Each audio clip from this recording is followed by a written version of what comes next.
foes and weed smoke.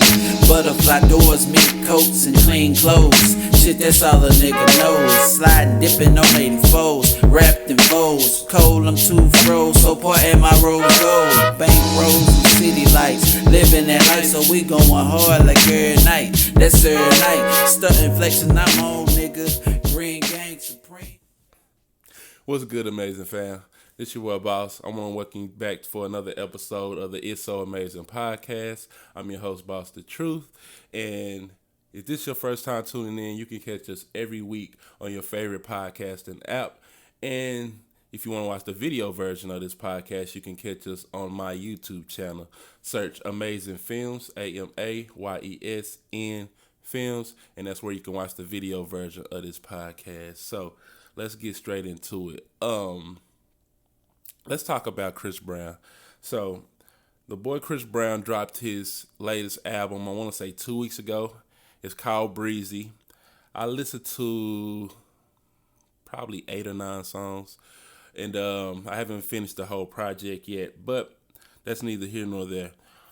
The topic I want to talk about today is a topic that Chris Brown brought up. So his album came out.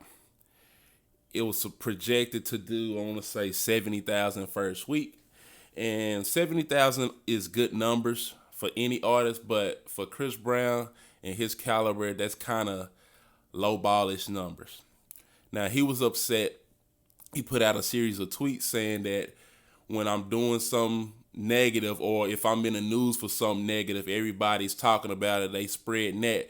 But when I'm putting out something positive, making some music, and people acting like they fake care and was waiting for this music, I finally give it to y'all, and y'all don't buy it or stream it or do whatever y'all want to do with it.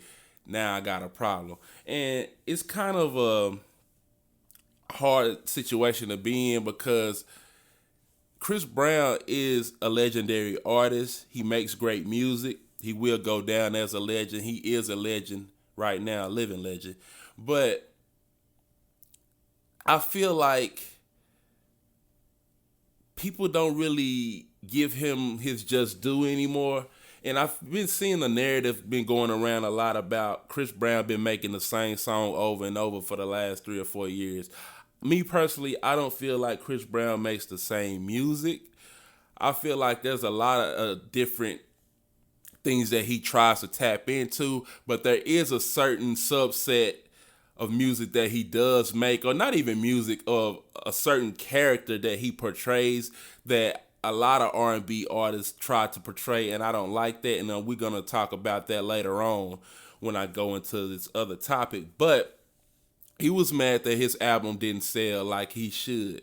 So his first album was projected to sell, that's not his first album, the latest album he just put out was projected to sell, I want to say 70K, and that's good numbers for any artist, but for Chris Brown, that's kind of low-ballish numbers. Like, when you think of Chris Brown, you thinking anything over 100,000 plus when it comes to album sales. Now, you probably will be saying 70 and 100K is not that far off. It's not, but come on, bro. Like, Chris Brown can't move over 100,000, and that just speaks to a lot of today's game as a whole, and really the year 2022, because a lot of people been putting out albums and they haven't been doing what you think they would do. Roddy Ricch flopped.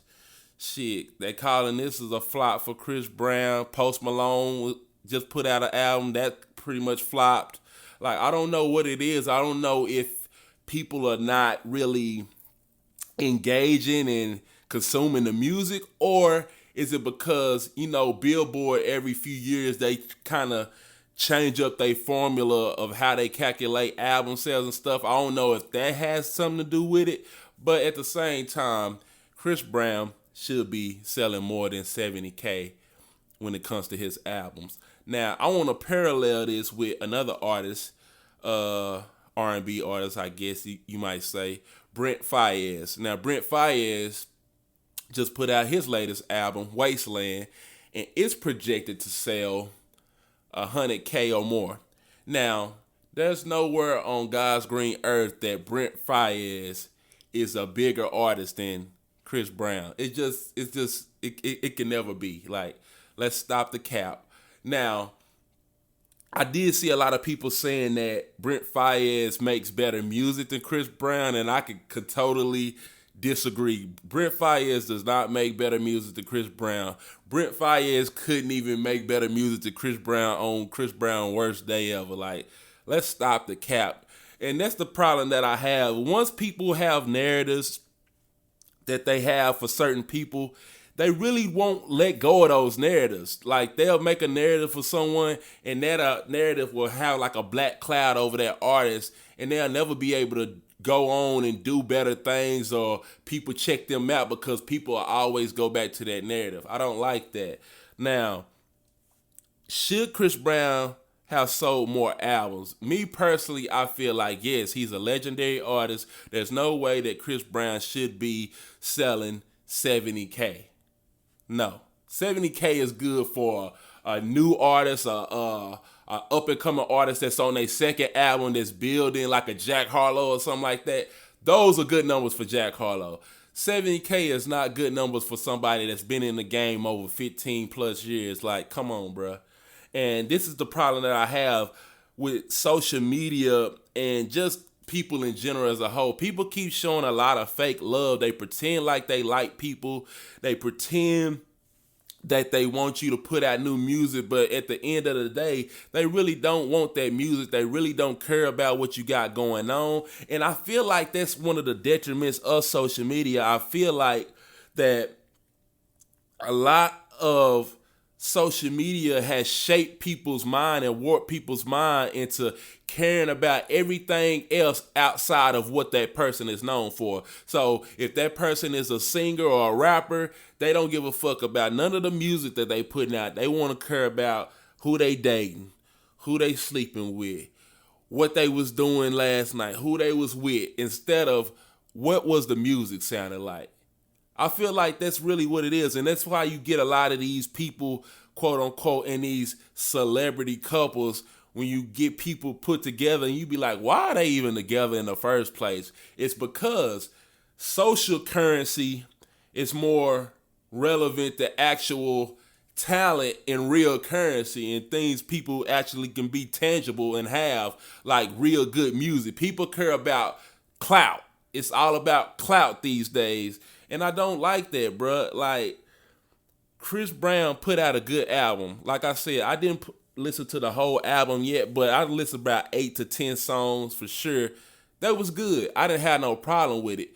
But let's hammer this out. Like I said, I've seen a lot of people saying that Brent Faiyaz makes better music than Chris Brown, and that's why he sold more albums than Chris Brown.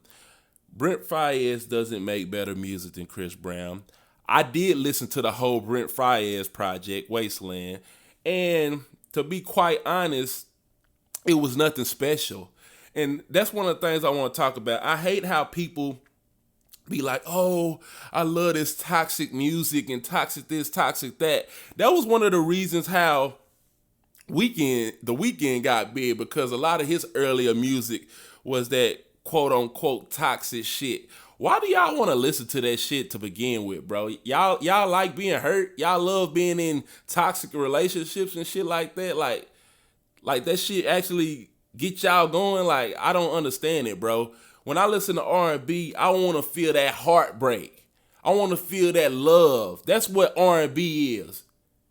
I fucked up, baby. I'm sorry. I'm going to do better. That's what R&B is. Pouring your heart out, pouring your feelings out, not this bullshit that y'all be listening to. Like, y'all gotta stop, bruh. Now, I'm not saying that Brent Faiyaz is not a great artist, because I do fuck with him. I do fuck with some of his music, but he is not a better artist than Chris Brown.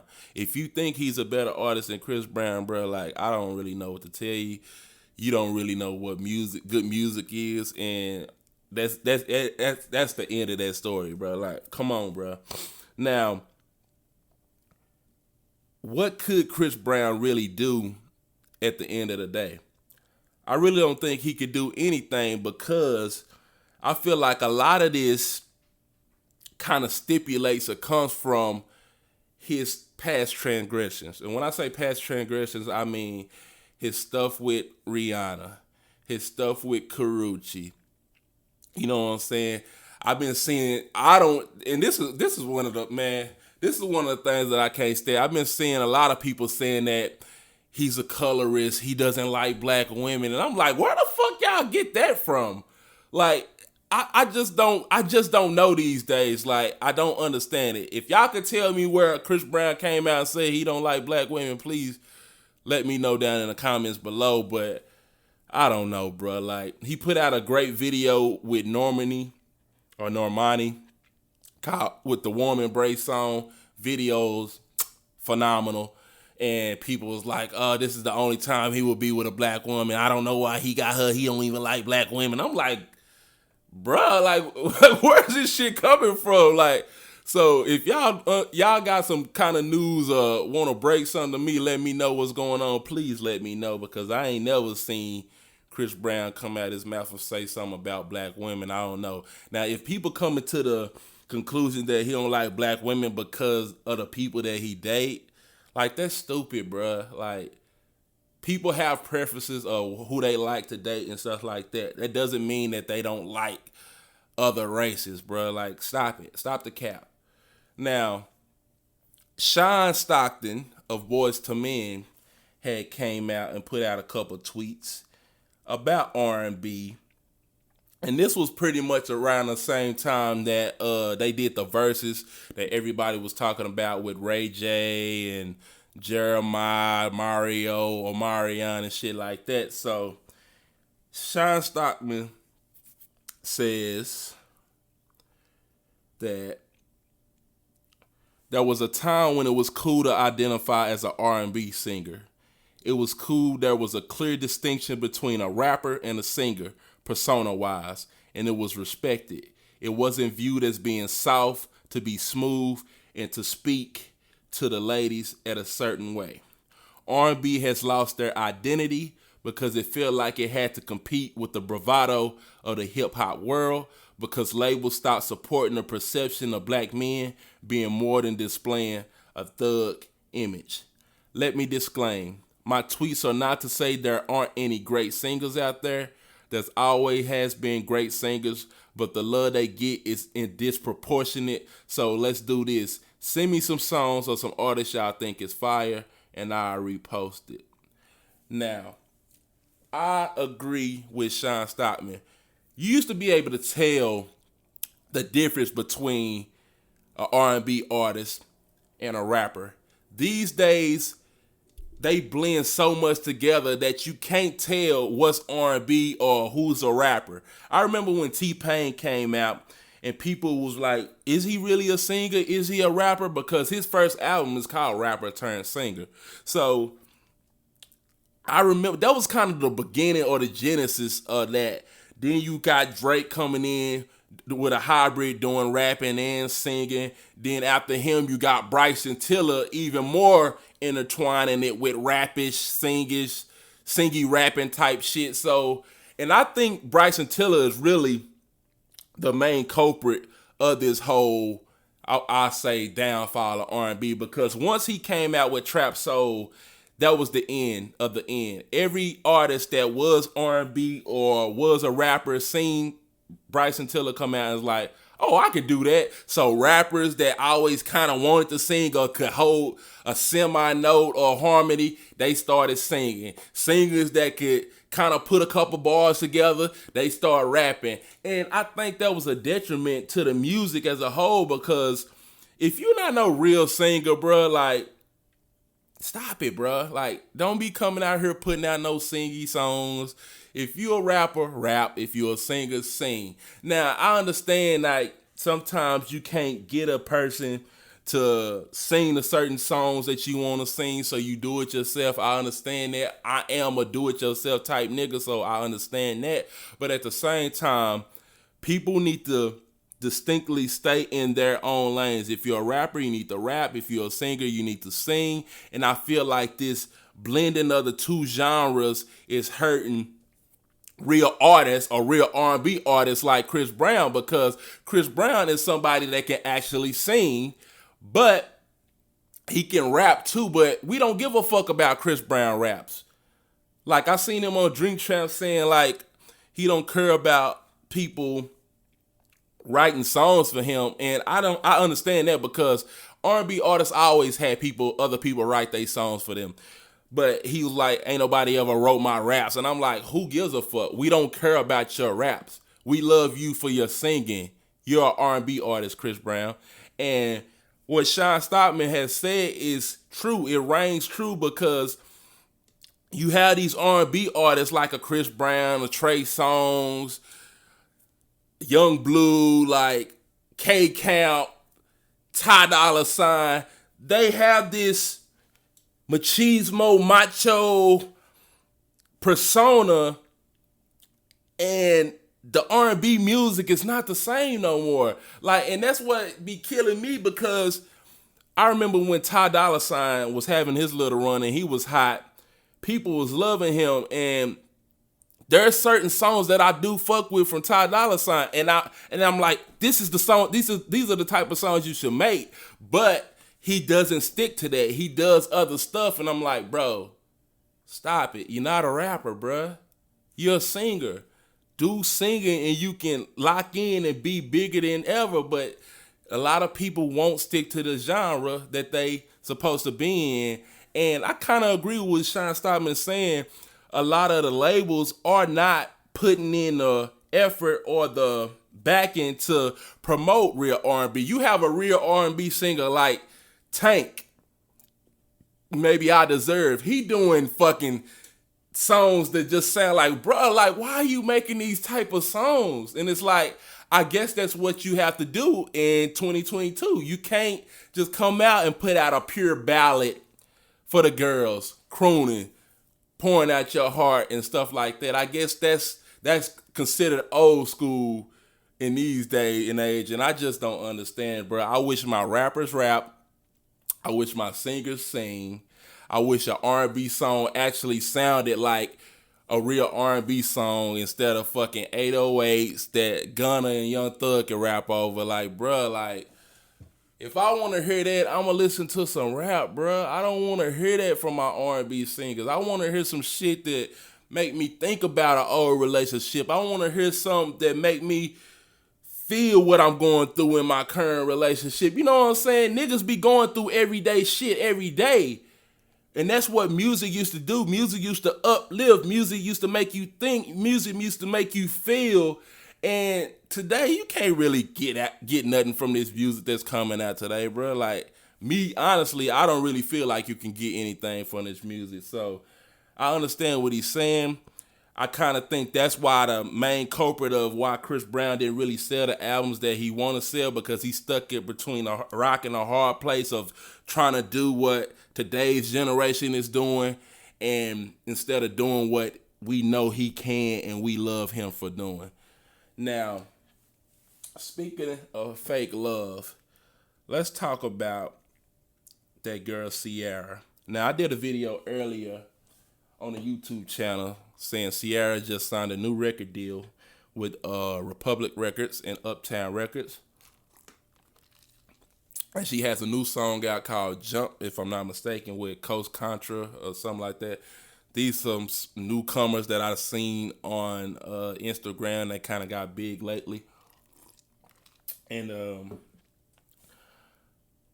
when I did that news story, if y'all seen it, I was kind of making jokes in the video about, because the one of the vice presidents that signed her was talking about how Ciara is the GOAT, and I'm like, the GOAT of what? The GOAT of marrying simps? Like, Ciara is not no GOAT of anything. And when we talk about this fake love, bro, it's like, why can't we be honest with these artists? I feel like that's another problem with Chris Brown and why he's so upset, because we not being honest with these artists. Let me be quite frank, and I'm speaking for myself, but I know I speak for a lot of people. Don't nobody want to hear a new album or a new song from Ciara, bruh. You're not a real artist. Like, when Ciara came out, she had goodies and all this other shit. She was one of those whisper singers. People like, kind of like Ashanti. Like, they can hold a semi-note and they sounded good, okay, but we really fuck with Ciara because of her dancing and stuff like that. Now, granted, she did say she's making music now or putting out new music because she wants to make the world dance again. That's understandable. But at the same time, bruh, we don't want to hear no music from Ciara, bruh. Let's keep it a buck, bruh. And that's what I'm talking about. Let's stop letting these artists feel like we actually care about them more than we actually care about them. Don't nobody care about Ciara, bro. Like, let's keep it a buck. When the last time you was like, oh, I can't wait for Ciara to put something out? Name me the last time that thought even came across your mind. It didn't, bruh. We don't want to hear no music from Ciara, bruh. The last time she put out some good music was when Future wrote that joint for her. Let's keep it a buck. That's the last time she put out a great song, bruh. And even that song had some kind of nostalgia to it, bruh. Like, come on. Keep it 1,000. We don't want to hear no new music from Ciara. And speaking of fake love, this is the whole web we blended together. The girl, Sweetie, she just said that her album, debut album, Bad Bitch Music, or whatever the fuck she was calling that project, is being pushed back. She want to go back and reevaluate it. Don't even waste your time, Sweetie. We don't want to hear that shit. You're just a pretty face. You had a couple catchy tunes, and people fuck with it, but we don't want to hear an album from you. We don't want to hear it, bruh. Stop putting these artists in positions to actually think that we actually care about them. We don't care about you like that. You might have some social media clout, and that can get you business and brand deals, which it has. You seeing Sweetie do McDonald's commercials, Beats commercials, all kind of commercials and shit like that. So I'm not knocking your business acumen. Get your bag wherever you can get your bag, and whoever want to give it to you, I salute you. Get that. But as far as when it comes to this music, we don't give a fuck about your music. We don't want to hear your music. If anybody say they do want to hear Sweetie's music or Ciara's music, you're fucking lying to yourself. Don't nobody want to hear that shit, bruh. It is what it is. So, before we wrap up, I just want to say that I wish a lot of people in general could be upfront and honest with people.